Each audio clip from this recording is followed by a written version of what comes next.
பலத்த காற்று மற்றும் கொந்தளிப்பான கடல் நிலைமை தொடர்பில் வளிமண்டலவியல் திணைக்களத்தினால் சிவப்பு எச்சரிக்கை அறிவித்தல் விடுக்கப்பட்டுள்ளது. Blue ocean group of companies இலங்கையின் வளர்ச்சியோடு உங்கள் வாழ்க்கையையும் உயர்த்துகிறோம்.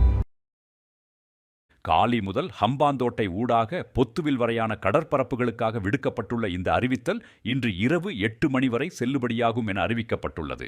குறிப்பிட்ட கடற்பரப்புகளில் காற்றின் வேகமானது அவ்வப்போது மணித்தியாலத்திற்கு 60 முதல் 70 கிலோமீட்டர் வரை அதிகரிக்கக்கூடும் என்பதுடன் கடற்பகுதிகள் மிகவும் கொந்தளிப்பாக காணப்படும் எனவும் வளிமண்டலவியல் திணைக்களம் தெரிவித்துள்ளது. இதன் காரணமாக மறு அறிவித்தல் வரும் வரை குறித்த கடற்பரப்புகளில் கடற்றொழில் நடவடிக்கைகளில் ஈடுபட வேண்டாம் என கடல்சார் மற்றும் மீனவ சமூகத்திற்கு அறிவுறுத்தப்பட்டுள்ளது. இதேவேளை புத்தளம் முதல் கொழும்பு ஊடாக காலி வரையான கடற்பரப்புகளிலும் காற்றின் வேகமானது அவ்வப்போது மணித்தியாலத்திற்கு 50 முதல் 60 கிலோமீட்டர் வரை அதிகரிக்கக்கூடும் என்பதுடன் அப்பகுதிகளும் கொந்தளிப்பாக காணப்படும் என குறிப்பிடப்பட்டுள்ளது.